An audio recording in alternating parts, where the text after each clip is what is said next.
Hello. তো আজকে চলে এসেছি চন্দননগর পালপাড়ায় দেবাদ্রিতার বিয়ে। তো বিয়ের ফুলসজ্জার তত্ত্ব সাজাতে। তো দেবাদ্রিতা আমাকে এমার্জেন্সিতে কন্ট্যাক্ট করে। ওর আগে একজন তত্ত্ব সাজানোর জন্য যোগাযোগ করেছিল, তো সে সাজাতে পারেনি। তো তার জন্য হঠাৎ করেই আমার সঙ্গে যোগাযোগ করে এবং আমি তত্ত্বর অর্ডারটা নিই। তো আজকে আমার প্রথম দিন সাজাতে আসা। তো নর্মাল ডেকোরেশনই সব কিছু হবে। বেশ কিছু তত্ত্ব সাজানো হচ্ছে, কাজ চলছে, আরও কিছু সাজানো হবে। তো তোমাদেরকে সাজানো হলে দেখিয়ে দেবো যে কি কি তত্ত্ব সাজালাম, কেমন কেমন সাজালাম। বেশ কিছু তত্ত্ব সাজানো হয়েছে, সেগুলো এখন আপাতত একটা জায়গা করে রাখা হয়েছে। জিনিসপত্র মোটামুটি ছড়িয়ে ছিটিয়ে রয়েছে চারিদিকে। তো সমস্ত সাজানো হলে তোমাদেরকে দেখাবো যে কেমন কি সাজানো হলো। তো তত্ত্ব সাজানো মোটামুটি কমপ্লিট, সমস্ত তত্ত্বই সাজানো হয়ে গেছে। 30টা মতো তত্ত্ব হয়েছে, সবই নর্মাল ডেকোরেশনের উপর গেছে। তোমাদেরকে এক ঝলক দেখিয়ে দিই চলো যে তত্ত্বগুলো কেমন সাজালাম।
তত্ত্বগুলো তোমরা দেখলে কেমন সাজানো হয়েছে তোমরা অবশ্যই কমেন্টে জানিও।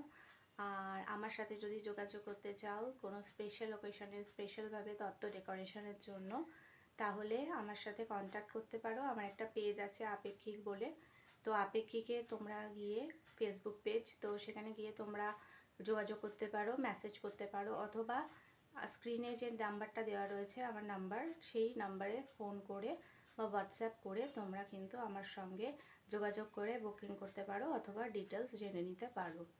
তো আজকের ভিডিওটা তোমাদের কেমন লাগলো অবশ্যই জানিও। আর আমার পেজটাকে লাইক, কমেন্ট আর সাবস্ক্রাইব করতে ভুলো না। আমার ইউটিউব চ্যানেলটাকে সাপোর্ট করো সবাই। তো আজকের মতো টাটা, আর নেক্সট ভিডিও নিয়ে আবার চলে আসবো কিছুদিন পরে। টাটা।